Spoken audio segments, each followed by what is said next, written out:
se definieron con base en el trabajo que se hizo previamente al encuentro de Manizales, en el encuentro de Manizales y con información que llegó después. Los ámbitos fueron definidos y fueron concretados y nos permitieron desde el punto de vista gremial priorizar una serie de proyectos que la base de Gestar Salud considera que es importante llevar a cabo en el corto plazo. Hay un tema específico que no se incluye en forma inmediata, pero no quiere decir que se tenga que desconocer, que es el tema de la vivienda. Pero de eso, como no es asumible en una forma inmediata, entonces va a ser objeto de una propuesta posterior. 3 son los proyectos que vamos a someter a la consideración de ustedes.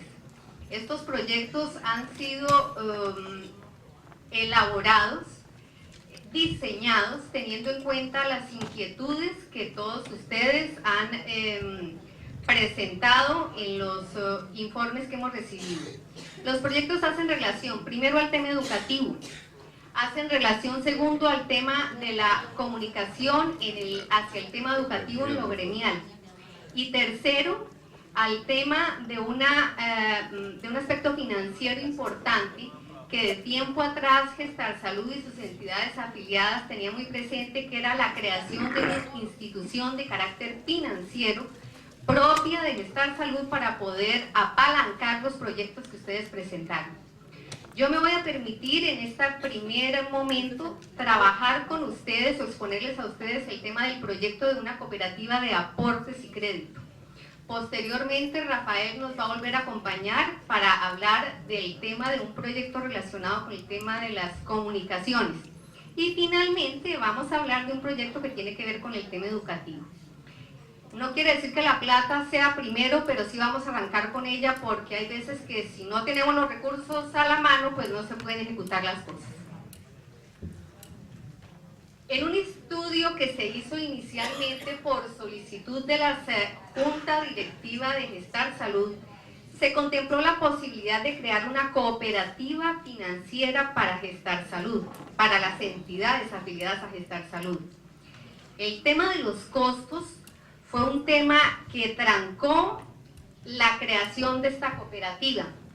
¿Por qué? Porque resulta que se estaba contemplando la posibilidad de crear una cooperativa financiera en unos términos similares a los de un banco cooperativo, pero banco al fin y al cabo. Y tanto desde el punto de vista de la creación de una entidad financiera cooperativa o una cooperativa especializada de ahorro y crédito, las exigencias a nivel de capital eran bastante altas. Recursos que no estaban en una forma inmediata disponibles para poder frentear este reto. Se pensó entonces en crear una entidad que no tuviera todas las exigencias financieras y organizativas que se requieren para crearla como cooperativa financiera, y planteamos la posibilidad de crear una cooperativa de aportes y crédito. ¿Qué justificación teníamos nosotros para irnos por esta figura? Está puesto en la pantalla y dice: la necesidad de formular y ejecutar proyectos productivos y sociales por parte de las empresas solidarias de salud exige recursos que no solo deben provenir de ellas, de sus empresas, de los beneficiarios de los proyectos, su base social o eventualmente los usuarios de los servicios de salud subsidiados, sino también de instituciones financieras especializadas. Estas instituciones financieras pueden ser propias o pueden ser ajenas. El acceso a estos recursos puede ser más ágil si se solicita a través de entidades comprometidas patrimonial o asociativamente con Gestar Salud, sus asociados y asociadas. Es decir, que cuando uno pide en casa es más fácil pedir que cuando lo hace por fuera. ¿Qué objetivos se persiguen con estas cooperativas de aportes y créditos? En primer lugar, contar con una empresa del gremio solidario de la salud subsidiada preferible, aunque no necesariamente, de carácter solidario, que apoye financieramente a las empresas y a sus asociados en la ejecución de sus proyectos productivos y sociales. Ese es el primer objetivo. La segunda es constituir esta empresa bajo esquemas que permitan gradualmente el aprendizaje en el servicio, en su utilización y en su capitalización, sin exigir exagerados aportes para su inicio. Más adelante vamos a ver por qué en materia de aportes a capital, la figura de la empresa solidaria no era viable, por lo menos en un futuro inmediato. Y aquí estamos planteando la posibilidad de hacerlo bajo un esquema más flexible, más fácil, menos exigente, que nos permita especialmente tener acceso al recurso, pero también aprender en la prestación del servicio. ¿Por qué? Porque ustedes tienen especialización y saben el tema de salud. Y posiblemente sea muy poco lo que en forma inmediata tendrían que aprender, aunque uno nunca termina de aprender lo que sabe. Pero hasta el momento es bastante escaso el conocimiento que ustedes pueden tener en el manejo de recursos financieros. Obviamente, algunas de sus empresas apalancan proyectos con recursos financieros provenientes de sus excedentes, pero de ahí a manejar un banco, entre comillas, por más pequeño que sea, pues la diferencia es grande. Entonces, estos dos objetivos son los que se plantean con este proyecto. Vamos a arrancar entonces primero, a pesar de que esto no es una clase de derecho, de mirar por qué línea de entidad podríamos nosotros ir, o ustedes como empresas solidarias acudir para crear esta empresa solidaria de aportes y crédito. Se viene la pregunta bajo tres figuras fundamentales. La primera, ¿vamos a crear una asociación? La segunda, ¿vamos a crear una fundación? O la tercera, ¿vamos a crear una cooperativa? El análisis que vamos a hacer va a hacerse a través del régimen comparado de estas tres entidades. En primer lugar, ¿qué nos define la ley de lo que es una asociación? Y aquí dice que es una corporación o una agremiación de personas que persiguen un objetivo común. Ustedes han oído hablar de la Asociación Defensora de Animales, de la Asociación para la Defensa del Medio Ambiente. Puede eventualmente pensarse que podría crearse una asociación para el manejo de recursos que otorguen el crédito a entidades afiliadas. Es un interrogante y por eso se plantea como una de las opciones para la creación de esta entidad. La otra, creemos una fundación. Algunos de ustedes son expertos en crear fundaciones. Las fundaciones hacen relación no tanto a las personas, sino como a los recursos. Ustedes han creado fundaciones para el manejo de recursos dedicados al fortalecimiento de su base social. ¿Por qué no podría pensarse en crearse una fundación para el manejo de los recursos que apalanquen la ejecución de los proyectos que ustedes tienen? Está el interrogante y es una de las opciones que se dan. Y la tercera, a través de las cooperativas. Algunas de las empresas que ustedes integran tienen el carácter cooperativo, otras tienen el carácter de asociaciones mutuales. Y la definición, a pesar de que ustedes se la conocen de memoria, la repetimos. Es una empresa asociativa sin ánimo de lucro en la cual los trabajadores o los usuarios, según el caso, son simultáneamente aportantes y gestores.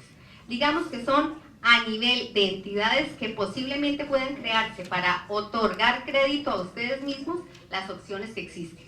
Abajo está el marco legal. Esta presentación les va a ser entregada a ustedes posteriormente a través de un CD, para que en el caso de que tengan alguna consulta que hacer, pues puedan remitirse a la norma legal que fundamenta la reglamentación de cada una de las entidades. En cuanto al número de personas que pueden constituir cada una de estas figuras, vemos que para la asociación, con 2 personas que existan, puede crearse y no hace diferenciación si es una persona natural o una persona jurídica.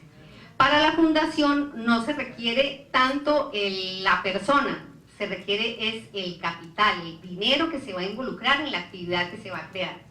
Y para la cooperativa, por lo menos de la que hemos planteado como cooperativa de aportes y crédito, el número de personas mínimo exigido es de 20 personas. Los requisitos para los asociados en cada uno de los casos, ya les decía, para asociaciones pueden ser personas naturales o jurídicas con o sin ánimo de lucro. Los estatutos pueden establecer una serie de requisitos que amarren la vinculación de estas personas a la nueva entidad que se va a constituir. En la fundación, pues se trata de un patrimonio con una destinación específica, puede existir un socio fundador o varios, pero una vez creada no hay asociación. Y en cuanto a las cooperativas, pueden ser o personas naturales o personas jurídicas, siempre y cuando sean sin ánimo de lucro. Aquí vale la pena anotar que si nosotros eventualmente pensáramos en la creación de una cooperativa de aportes y crédito, podrían ser asociadas todas las empresas solidarias de salud, que en este caso serían todas las que integran Gestar Salud. Y también podrían serlo las personas naturales que ustedes estimen al redactar los estatutos que justificaría involucrarlas o vincularlas como asociados o integrantes de la nueva cooperativa. El capital mínimo que se requiere, este era un punto neurálgico porque resulta que en la estructura inicial que se pensó las exigencias a nivel de capital eran altísimas y eso desencantó, desmotivó un poco la creación de la nueva entidad. Cuando se trata de una asociación, pues no existen 5, 10, 20, 50 mil pesos, en fin, no hay una norma que diga a partir de los 50 millones de pesos usted puede crear una asociación. No limita la ley, salvo lo que los mismos asociados quieran definir como capital para iniciar esta actividad. En la fundación no existe, pero el patrimonio inicial debe expresarse en los estatutos. Y en la cooperativa, pues depende del tipo de actividad. En cuanto a la constitución y registro, ¿qué se necesita para constituir una asociación? Un acta de constitución, un registro en la Cámara de Comercio y que sea inscrito ante el ente de vigilancia competente. Para la fundación lo mismo, el acta de constitución, el registro en la Cámara y el mismo registro ante la entidad que las vigila. Para la cooperativa, quienes han creado la cooperativa saben que se necesita también el acta de constitución, los fundadores deben acreditar educación cooperativa y haber hecho el pago de los aportes sociales mínimos no reducibles, se registra en la Cámara de Comercio y se inscribe ante la entidad de vigilancia. Vamos a ver más adelante qué tipo de entidad vigilaría a una cooperativa de aportes y créditos. Los órganos de administración, ustedes son más expertos que cualquiera de nosotros en el tema, pero no sobra repetir quiénes integran o constituyen la administración de cada una de estas entidades. En cuanto a la asamblea, pues está la asamblea de asociados o junta directiva y el consejo, el director ejecutivo o presidente ejecutivo. Para la fundación, según se diga en los estatutos, se define, según lo acuerden los fundadores, puede crearse una sala de fundadores o una junta directiva y un director ejecutivo. Y para la cooperativa, sí la ley nos dice que se requiere una asamblea general, un consejo de administración y un gerente. ¿Quiénes controlan y vigilan a estas entidades? En el caso de la asociación, está el revisor fiscal, que es obligatorio según lo definan los estatutos o el monto de su patrimonio. En la fundación también se requiere un revisor fiscal y en la cooperativa estaría la junta de vigilancia y el revisor fiscal dependiendo del capital de la cooperativa. En patrimonio, ¿cómo está constituido el patrimonio de las asociaciones? Por las contribuciones de los asociados y en este caso esas contribuciones no son reembolsables, es decir, si yo me retiro como asociado de esa entidad, adiós, hasta luego, lamento mucho mi retiro, pero no me llevo ni un peso. En el caso de la fundación, se trata de aportes de los fundadores que no son reembolsables, se incrementa su patrimonio con donaciones y el superávit de cada ejercicio. Lo mismo pasa en el tema de la asociación en cuanto a donaciones y superávit. Y en el de la cooperativa, entonces, el patrimonio está constituido con los aportes sociales, que son reembolsables, con los fondos y reservas que son permanentes y con las donaciones. Aquí hay una diferencia importante con las asociaciones mutuales, que ustedes saben pues que las contribuciones que entregan los asociados no son reembolsables al retiro del socio. La distribución de los excedentes en las asociaciones no existe, todos los asociados deben, todos los excedentes deben ser capitalizados, lo mismo pasa con la fundación. Y en cuanto a las cooperativas, deben estar destinadas a unas reservas y fondos y a los asociados en los términos que señalen la ley y los estatutos. ¿Qué pasa con las operaciones que le son permitidas a estas tres clases de entidades? Las asociaciones son las establecidas en los estatutos, pueden ser modificadas mediante reforma estatutaria, pero no pueden realizar la actividad financiera. Al no poder realizar la actividad financiera, no se excluye la posibilidad de captar ahorros de los asociados. Ya vamos a ver más adelante cómo es el tema de la actividad financiera para ver por qué nosotros no podemos inicialmente optar por la figura de las cooperativas financieras en razón de las limitantes y de las exigencias que tiene y por qué la figura de la asociación está excluyendo esta actividad financiera. En la fundación únicamente se pueden realizar aquellas actividades establecidas en los estatutos y no se puede tampoco realizar actividad financiera. Las cooperativas sí los pueden hacer, pero ya depende del tipo de entidad que se esté prestando. Las inversiones que les son permitidas, no existe un régimen legal para las inversiones y deben estar dirigidas al desarrollo del objeto social. Lo mismo para las fundaciones. Y en cuanto a las cooperativas, pues depende del tipo de actividad y ya entraremos en detalle más adelante. El régimen tributario, los contribuyentes del régimen especial son contribuyentes del régimen especial y no pagan el impuesto de renta siempre que destinen sus excedentes a cumplir el objeto social. Lo mismo pasa con las fundaciones. Las cooperativas, ustedes cada año tendrán que verificar, de hecho las cooperativas, las empresas que están constituidas como cooperativas o asociaciones mutuales saben cuál es el régimen tributario, pero no sobra repetirlo. No pagan el impuesto de renta siempre que destinen sus excedentes de acuerdo con la ley cooperativa y deben destinar el 20% de los excedentes a educación formal, que a pesar de que es una actitud muy altruista, pues no deja de ser tristemente lamentable que estos excedentes, en vez de invertirlos directamente en las cooperativas, tengan que entregarlos al ICETEX bajo el supuesto de que nosotros como empresas del sector solidario no tenemos el criterio suficiente para definir cuándo es y cómo se hace la educación cooperativa.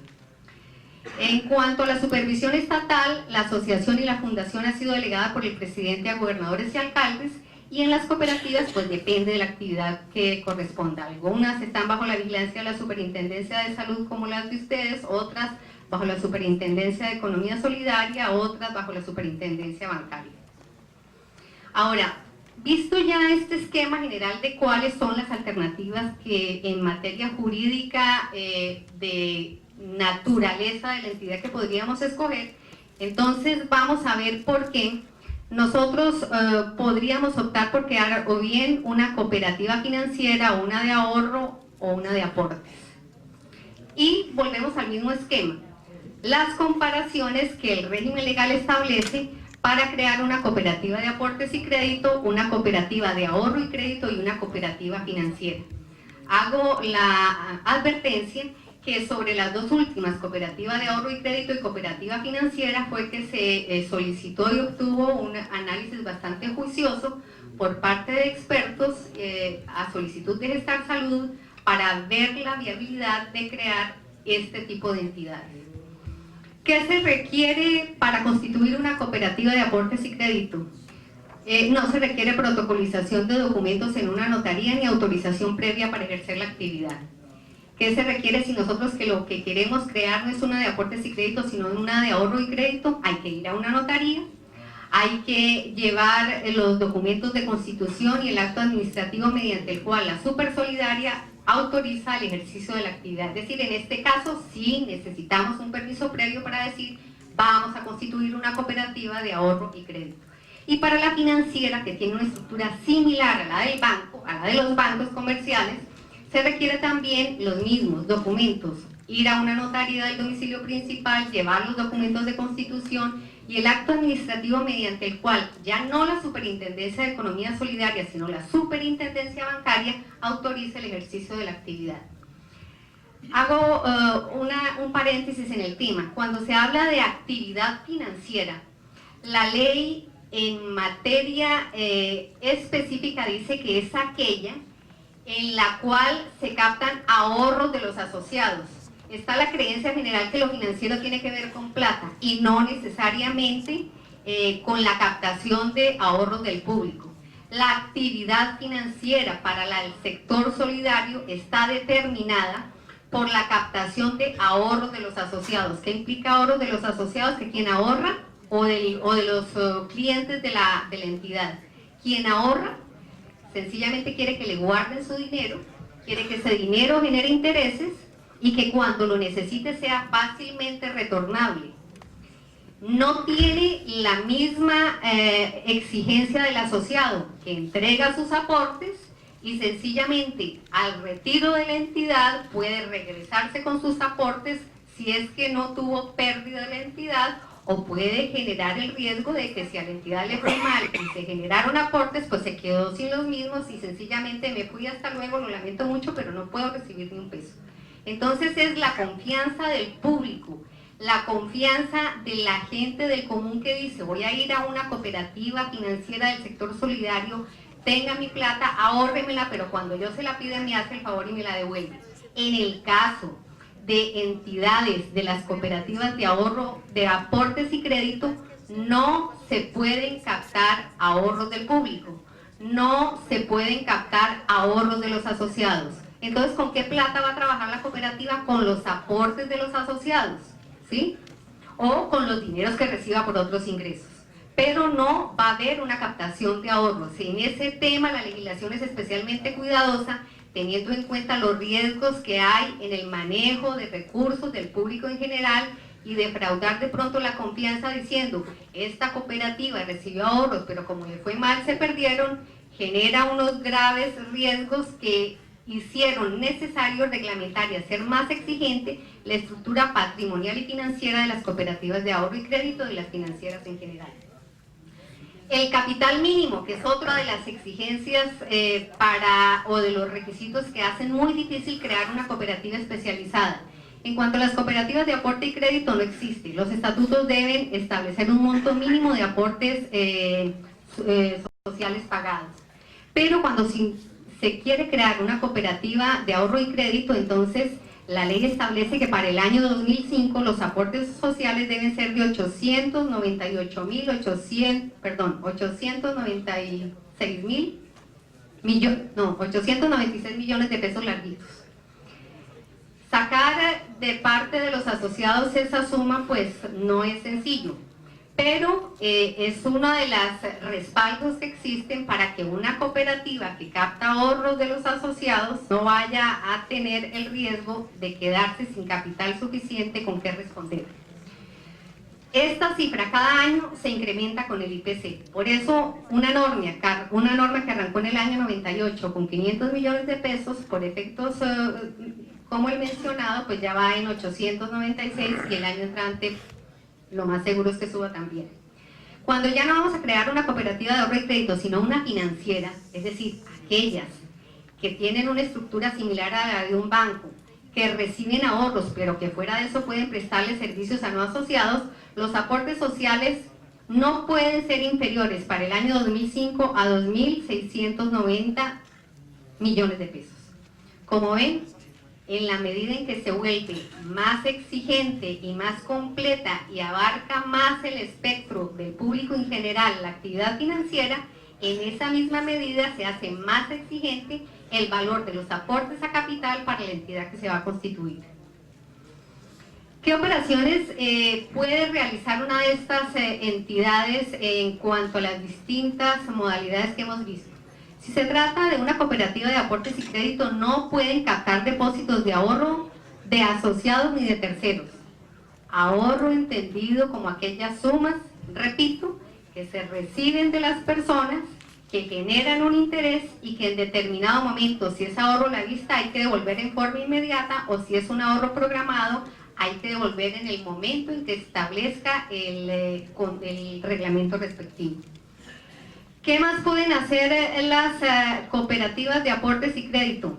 O lo que no pueden captar ahorro, pero sí pueden desarrollar la actividad de crédito con sus asociados y extender sus servicios a terceros. También pueden hacer el factoring, que es la compra de cartera, pueden negociar títulos y pueden emitir bonos. Ven ustedes entonces que esta figura de la cooperativa de aportes, a pesar de que no es tan flexible ni tan abierta como las otras, sí puede ser una herramienta interesante para arrancar con una figura que le preste servicios al sector que ustedes están integrando. Aquí van las diferencias entonces con lo que es una cooperativa de ahorro y crédito y la financiera. En la cooperativa de ahorro solo pueden desarrollar actividad financiera con sus asociados, pueden captar ahorro a la vista o a término, o contractual, pueden otorgar créditos, pueden hacer factoring o compra de cartera, negociar títulos y emitir bonos. Si se trata de una cooperativa financiera, ¿qué pueden hacer? Captar ahorro a la vista, a término o contractual, otorgar préstamos, factoring, intermediar recursos de redescuento, compra y venta de divisas, negociar títulos y emitir bonos. Posiblemente al cuadro que está en pantalla Le faltó que en la cooperativa de aportes y crédito es obvio, crédito sí se puede otorgar, ¿no es cierto? No, ahí estaba en el segundo, desarrollar actividad de crédito con sus asociados. Ahora, ¿qué inversiones les están permitidas a estas entidades? Para las cooperativas de aportes y crédito no existe regulación especial, es decir, no hay una limitante que diga ustedes no pueden invertir en bancos que sean comerciales o tienen un determinado porcentaje que invertir allá, no. Las cooperativas de aportes de ahorro y crédito son entidades vigiladas, las entidades de servicios pueden invertir en entidades vigiladas, en entidades de servicios financieros técnicos o administrativos y en sociedades no cooperativas solo hasta el 10% de su capital y reservas, en la compra de muebles e inmuebles, y no pueden hacer aportes en las entidades de las cuales están asociadas. Esto significaría que eventualmente, si ustedes crearan una cooperativa de ahorro y crédito integrada por las 7 empresas que ustedes integran, esas entidades, esa nueva entidad, esa nueva cooperativa de ahorro y crédito no podría hacer aportes en esas entidades. En cuanto a las cooperativas financieras, poseen entidades vigiladas, está el tema del FONE, las entidades de servicios financieros técnicos o administrativos, pueden invertir en sociedades no cooperativas hasta el 10% del capital y en la adquisición de muebles e inmuebles. ¿A quién corresponde la supervisión? En el caso de las de aportes y crédito, a la Superintendencia de Economía Solidaria, segundo o tercer nivel de supervisión según el monto de los activos, en la Supersolidaria en el caso de las de ahorro y crédito, en el primer nivel de supervisión, y las cooperativas financieras están vigiladas por la Superintendencia Bancaria.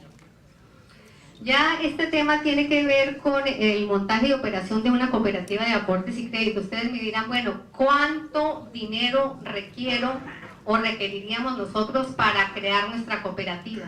Yo les podría decir 50,000 pesos, 60,000 pesos, 50 millones de pesos, 100 millones de pesos, depende de qué tan grande y qué tanta cobertura y qué tantos servicios quieran ustedes prestar a través de esta cooperativa.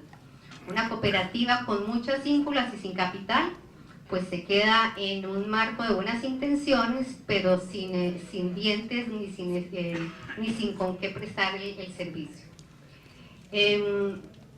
¿Qué convendría hacer para crear esta cooperativa? Pues hacer un documento con las proyecciones estimadas de las colocaciones de crédito y cartera, así como los aportes iniciales y los proyectados, un presupuesto de ingresos y gastos y flujo de caja y proyecciones y presupuestos presentados al Consejo de Administración para su aprobación.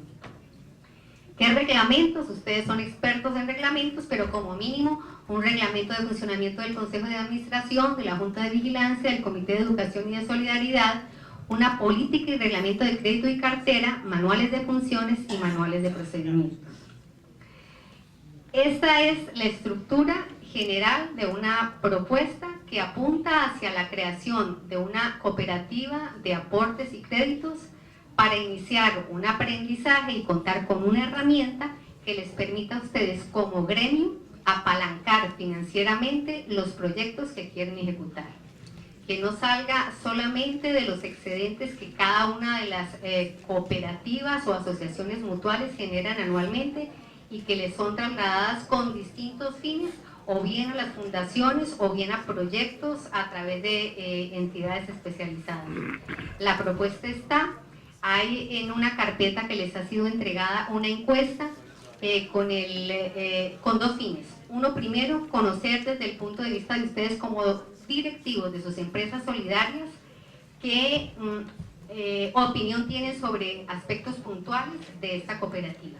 Y otra, dirigida a ustedes mismos, pero ya como personas naturales, en el sentido de mirar qué interés podrían eventualmente tener en figurar como asociados de la cooperativa, como utilitarios de los servicios que ella presta. Esta respuesta que ustedes nos den a la encuesta nos va a servir para afinar el proyecto, más los comentarios que muy juiciosamente ustedes nos harán al terminar la sesión de preguntas. Obviamente la encuesta no es todo lo que quisiéramos saber, pero pues es un primer inicio. Nosotros ya tenemos la línea y el teléfono abierto con todos ustedes para enriquecer el proyecto y vamos a mirar la viabilidad, no tanto la viabilidad, sino cómo vamos a realizar una propuesta en ese sentido y qué opiniones les merece este tema. Muchas gracias. Muchas gracias, doctora Astrid. Se ha hecho la propuesta de una... mantenimiento de la universidad. Muchas gracias.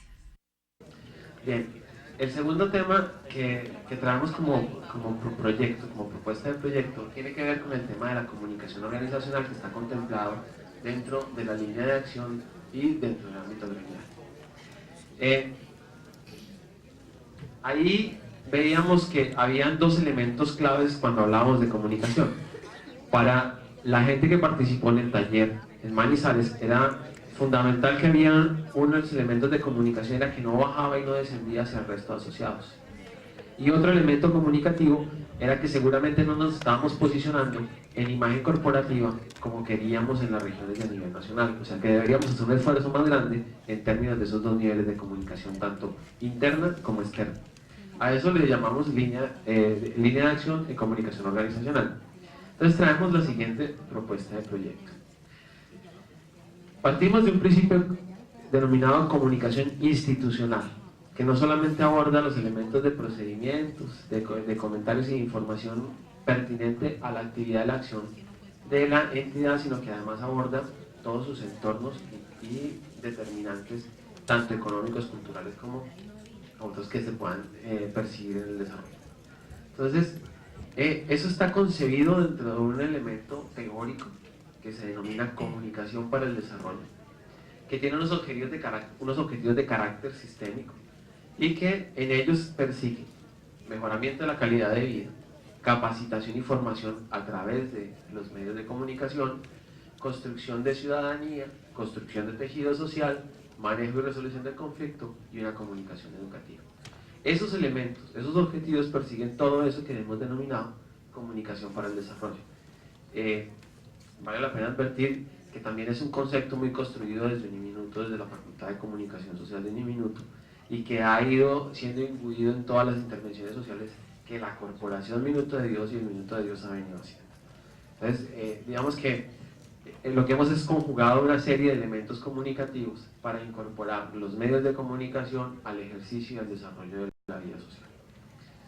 Entonces, parte de hacer una interacción del nivel gremial con el nivel institucional, con una macroestructura donde están involucrados los asociados y además el entorno.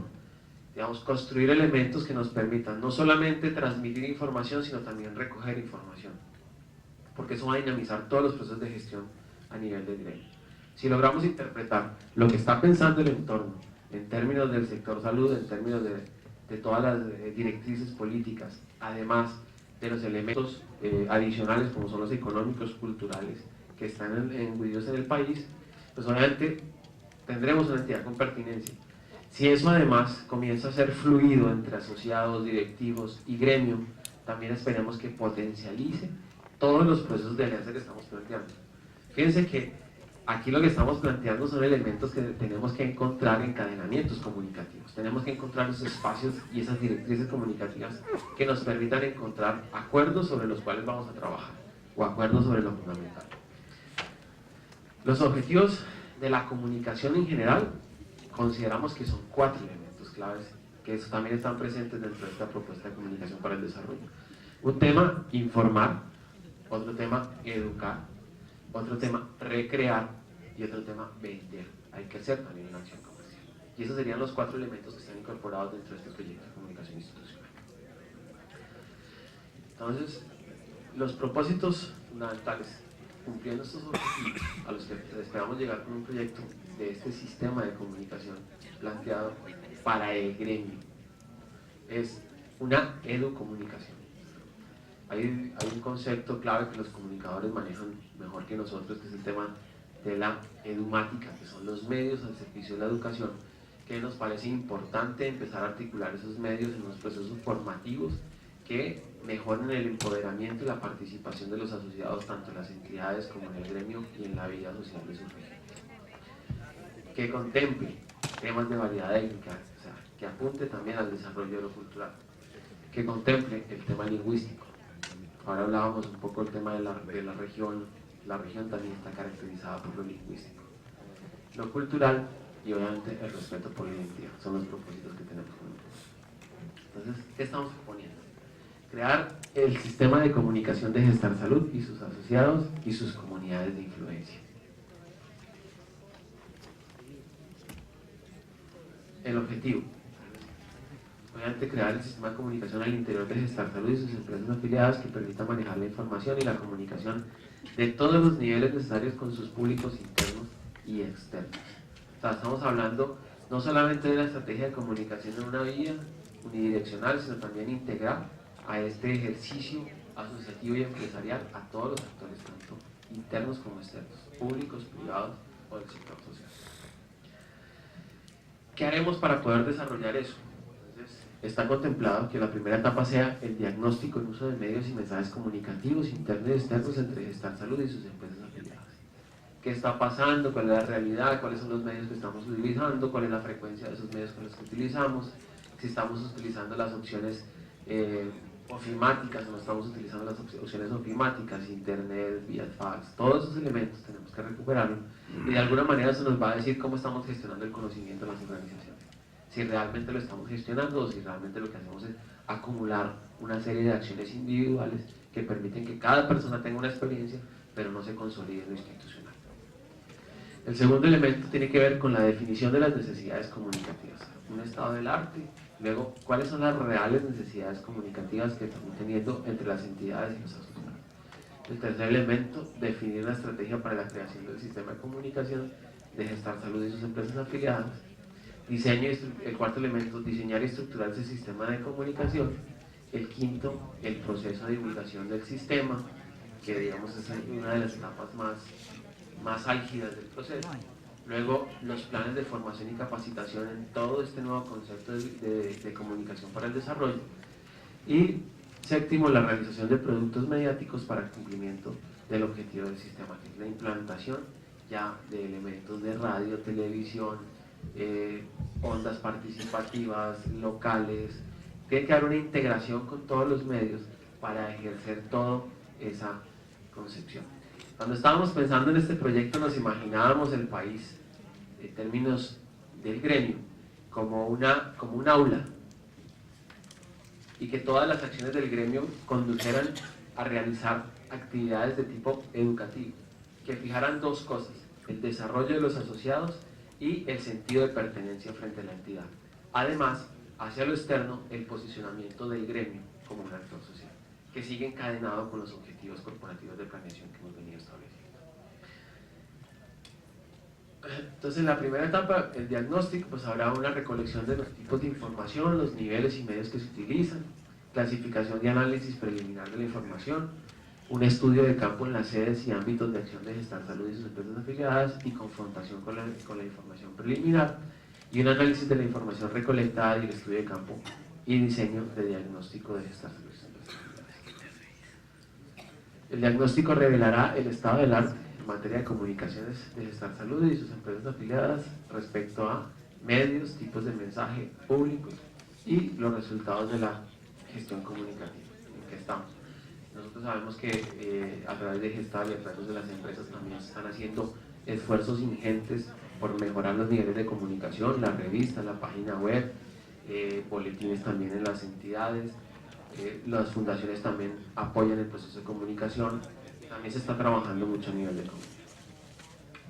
Entonces, los medios internos, comunicación directa, memorandos, internet, carteleras, boletines, externos, puestos de información, revistas, folletos, televisión, y los publicitarios como avisos de prensa, vallas, volantes, cuñas y comerciales. Esto a fin de saber cuál es el mensaje que estamos transmitiendo desde las entidades. Entonces, hay mensajes informativos y comunicacionales, que son los institucionales, promocionales y los constructivos. Entonces, ¿a dónde estamos apuntando en todo este tema? Y atiende a satisfacer las necesidades comunicativas de dos sectores, tanto del interno como del externo. Nosotros consideramos que este tema comunicativo es fundamental en este proceso de alianza. Si nosotros logramos mejorar los procesos de gestión comunicativa al interior de todo el gremio y su perspectiva hacia el exterior como un posicionamiento de marca y como imagen corporativa, estoy seguro que eso facilitaría los procesos de alianza, facilitaría los procesos de integración, en la manera en que todos conozcamos, sepamos y aprendamos de lo que está haciendo el gremio como sector, podemos mejorar los niveles de gestión. Entonces, por eso fue considerado como un elemento clave, por eso ha sido considerado como un elemento decisivo, y desde el rol de Gestar Salud como coordinador, como promotor de todas estas actividades para el desarrollo de la propiedad colectiva, estamos poniendo a su consideración este proyecto de sistema de comunicación. Todo va a partir de ustedes, todo va a partir de ustedes. Ustedes son los que van a interactuar, ustedes son los que se van a apoderar del sistema, ustedes son los que lo van a desarrollar, ustedes son los que van a diseñar, a mejorar, a establecer todas sus estrategias de comunicación. Si hay alguna pregunta. Vamos a hacer una cosa, Rafael. Del tema de economía, tecnología y lo social, de administración de organizaciones solidarias, de valores corporativos, cultura de la organización, concepto de participación, calidad del comportamiento, moldear el comportamiento organizacional y el mejoramiento continuo. Esto está dirigido hacia las personas asociadas a las empresas solidarias de salud. El objetivo: educación formal, formación integral de economía solidaria y formación de competencias directivas. Ustedes me dirán de dónde salieron esos tres temas.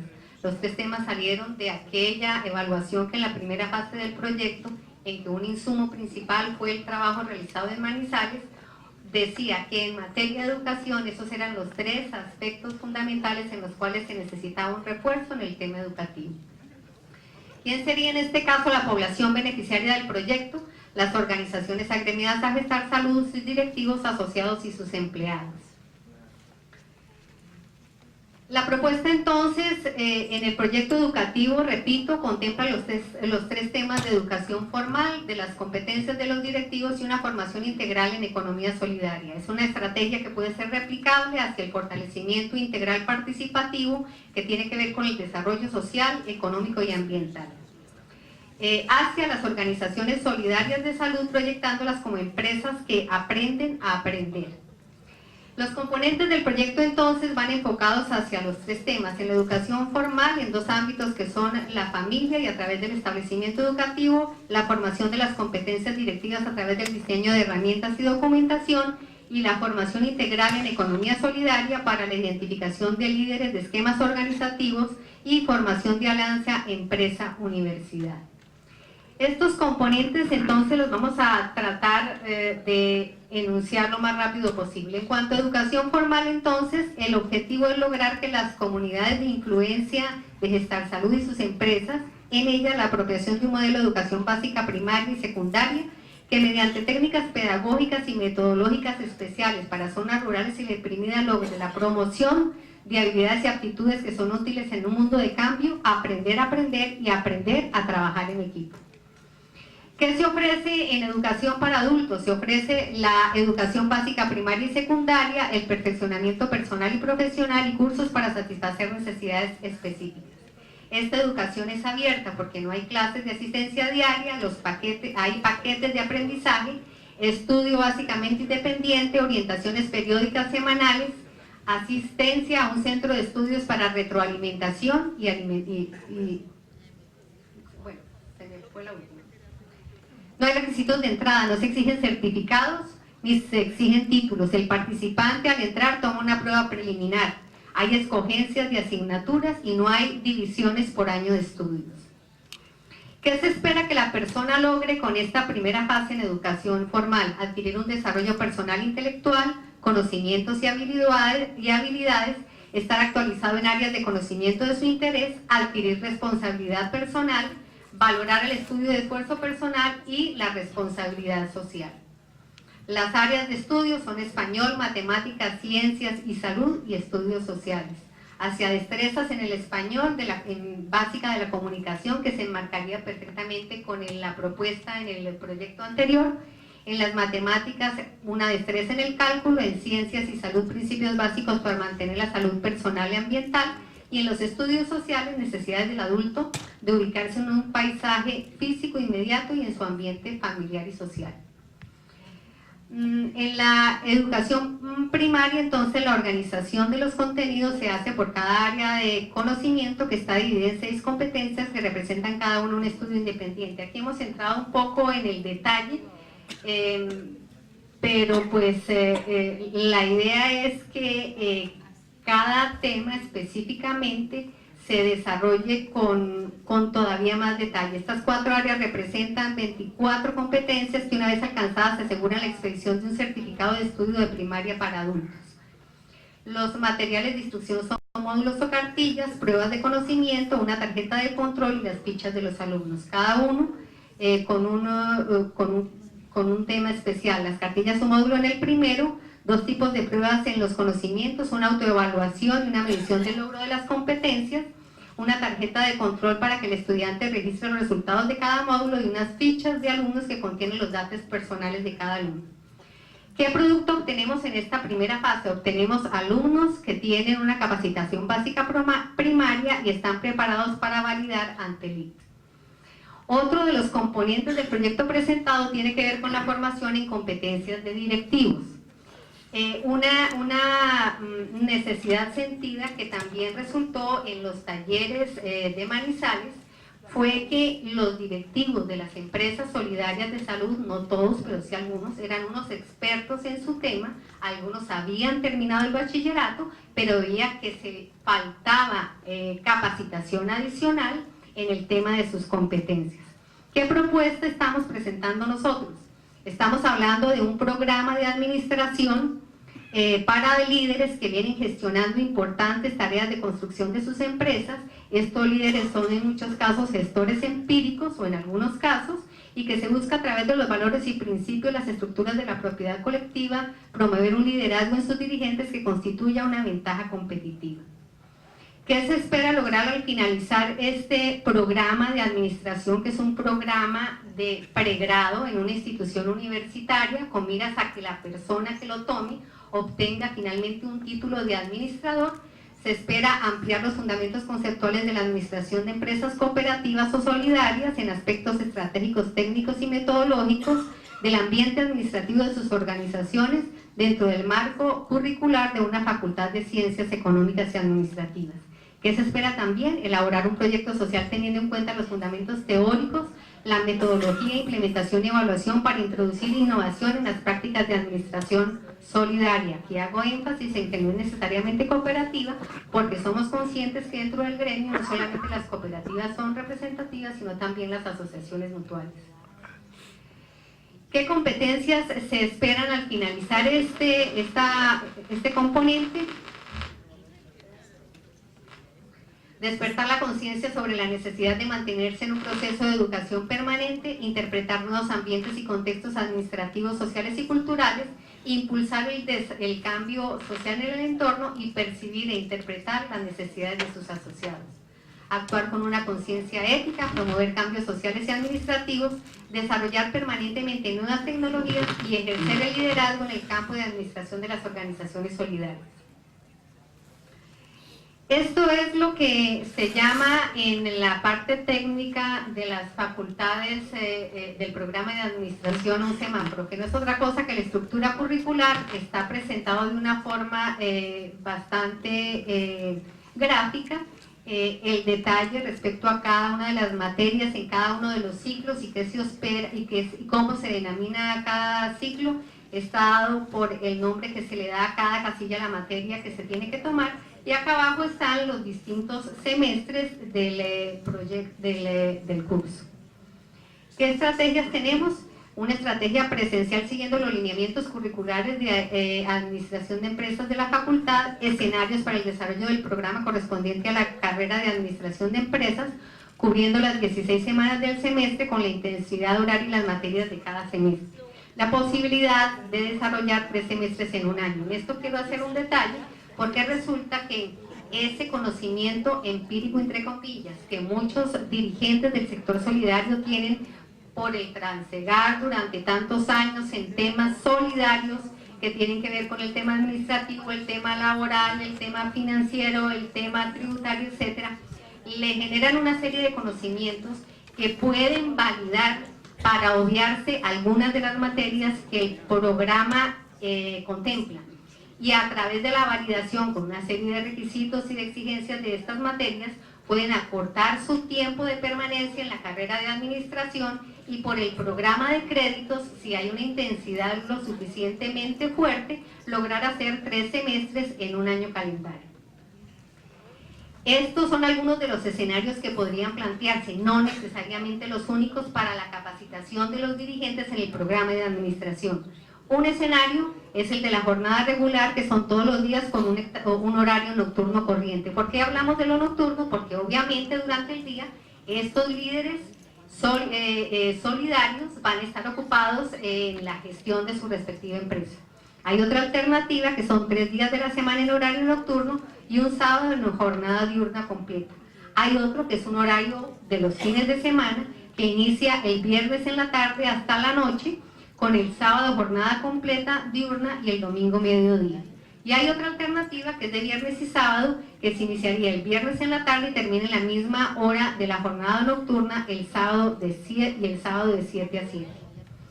La organización de este aprendizaje es específica. Estamos hablando de un estudio inicial individual del participante durante 10 horas semanales, la interacción con los compañeros del estudio al terminar la carrera y la interacción con su jefe inmediato. Al terminar cada semestre, el estudiante presenta a su jefe inmediato el avance y desarrollo de su proyecto educativo.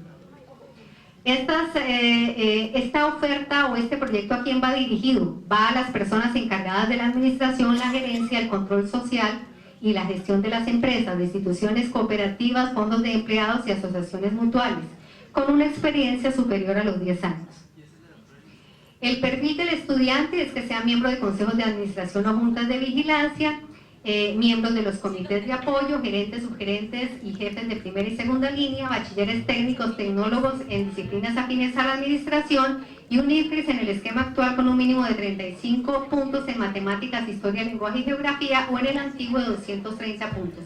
Aquí es fundamental que la persona que va a optar por este tema pues sea bachiller, porque es requisito en cualquier universidad del país.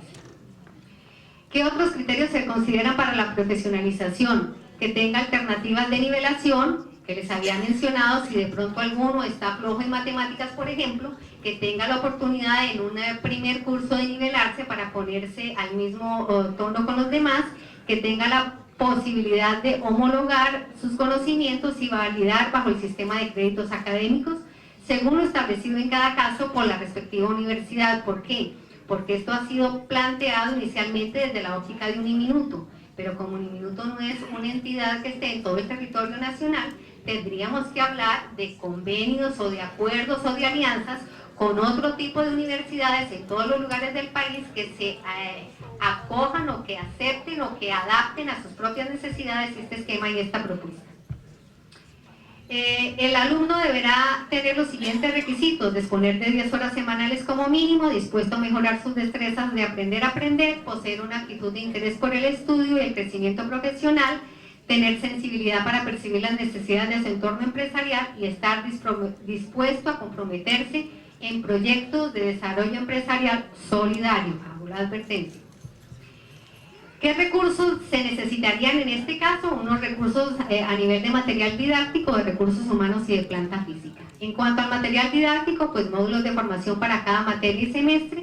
En recursos humanos, un coordinador del programa de administración, un asesor evaluador por cada 7 estudiantes y a nivel de la institución, contar con la colaboración del jefe inmediato y la de un grupo de compañeros de trabajo. Es decir, que se trata de un proyecto que no es en beneficio individual, sino del entorno y de la empresa de la cual el funcionario o el candidato seleccionado va a compartir sus saberes. Y a nivel de la planta física, cuando no se trata de instituciones como Uniminuto, sino con otras universidades o centros de educación superior, contar con una sede central de este programa ubicada en las instalaciones mismas de la universidad. El estudio independiente de 10 horas semanales con estas actividades, en la interacción con compañeros de trabajo al finalizar cada semestre, para presentar informe de aprendizaje, explicar el ejercicio de aplicación, la elaboración y aplicación de resultados y el análisis de los mismos resultados y conclusiones. La interacción con el jefe inmediato, entonces reunión con su jefe, presentar informes de los aprendizajes, de la aplicación y de los resultados obtenidos y de las reuniones con los compañeros de trabajo para la aprobación de la factibilidad del proyecto. La organización de aprendizaje comprende actividades de estudio independiente con sus compañeros y con el jefe inmediato para que estén programados por metas y en un tiempo determinado. Esto en cuanto al segundo tema del proyecto de educación. Ya habíamos visto el primero, que tiene que ver con la educación formal, que básicamente está enfocado al tema de la primaria y a la capacitación para que pueda presentar exámenes de validación ante el ICFES. El segundo, que tiene que ver con la profesionalización de líderes del sector solidario, que son bachilleres que llevan una experiencia invaluable, pero que necesitan el apoyo a través de un título universitario que los beneficie no solamente a nivel individual, sino a su empresa y a su entorno. Y vamos a ver finalmente uno tercero que tiene que ver con profesionales, este es el título, ¿no?, de profesionales de administración de empresas. Vamos a ver ahora el programa integral de formación en economía solidaria, que tiene como objetivo formar empresarios en el marco de la educación solidaria emprendedora en gestión de empresas solidarias, en servicios como salud, educación, recreación, vivienda y logística, que busca desarrollar conocimientos, habilidades y actitudes que les permitan comprender, potencializar y aplicar con éxito los diferentes conceptos e instrumentos de gestión de las organizaciones solidarias. Ustedes me dirán qué diferencia hay con el anterior. En el anterior estamos hablando de una carrera profesional con título universitario. En esta no necesitamos que quienes participen sean bachilleres, no se les va a dar un título universitario, pero va a tener dos enfoques que veremos más adelante. Está dirigida a asociados, directivos y miembros de las comunidades que se prestarían a los servicios de organización solidaria. No existen requisitos previos de entrada, no se exigen certificados ni títulos. El participante presenta una prueba preliminar y se ubica en el módulo que corresponde a su nivel. Y está estructurado este nivel por módulos. Los objetivos del aprendizaje: adquirir conocimientos y habilidades en estas áreas mencionadas, generar esquemas de organización, potenciar el espíritu emprendedor en su organización, identificar procesos claves, valorar el conocimiento de las personas y valorar la responsabilidad social como elemento indispensable para la convivencia humana y para la solución de problemas comunitarios. ¿Qué queremos con esto? Que quien sea asociado, empleado de una empresa solidaria como la que ustedes tienen, adquiera los elementos suficientes para ser un asociado o un empleado activo, partícipe, que tenga herramientas para entender en qué organización trabaja, cómo puede aportar en su desarrollo, cómo puede ser más creativo a la hora de la asamblea, cómo puede ser más creativo en sus comités, cómo puede lo que aprenda a regarlo entre su organización y entre sus compañeros de gremio. Este proceso tiene una duración de 240 horas. Y hay otro que tiene que ver con formación en competencias básicas directivas, que tiene por objetivo iniciar un proceso con las entidades sociales en la gestión del conocimiento por medio de la generación de un capital intelectual, que mediante generación de competencias logre en aquellas personas y equipos humanos la innovación, los valores y el emprendimiento, el liderazgo y visión estratégica. Las características responden a un espíritu de fraternidad y se soporta bajo criterios de equidad, distribución de los beneficios sociales, lealtad por parte de los asociados. La economía solidaria ofrece a un conjunto de valores humanos y principios sociales como estrategia de organización de su entidad, valiéndose de esquemas organizacionales. Los objetivos del aprendizaje: tener que los asociados cuenten con conocimientos administrativos, conceptos, modelos e instrumentos que les permitan participar en la gestión de sus empresas, habilidades que les permitan identificar, analizar y reflexionar sobre oportunidades y problemas, y una visión estratégica y pensamiento crítico con sensibilidad social que los habilite para planear, organizar, coordinar, dirigir y controlar su empresa solidaria. Los bloques o los bloques modulares pues están en primer lugar sobre aprender a aprender, la solución de los problemas y gestionando nuestra empresa solidaria. ¿Por qué? Porque no es una repetición mecánica, sino un aprendizaje creativo. Esto tiene una duración de 120 horas.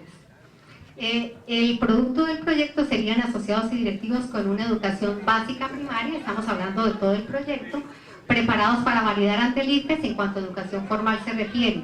profesionales en administración de empresas del sector solidario cuando hablamos de competencias directivas, y formados como emprendedores solidarios en el primer caso y con competencias básicas directivas en el segundo caso. Había que hacerle a propuesta, a este proyecto, un componente que no necesariamente tiene que ser del 100%, pero sí aquellos recursos que le demuestren que, afectado de su bolsillo, el esfuerzo vale la pena y no se pueden desperdiciar las oportunidades ni los días dedicados a esta capacitación. Es todo el proyecto y...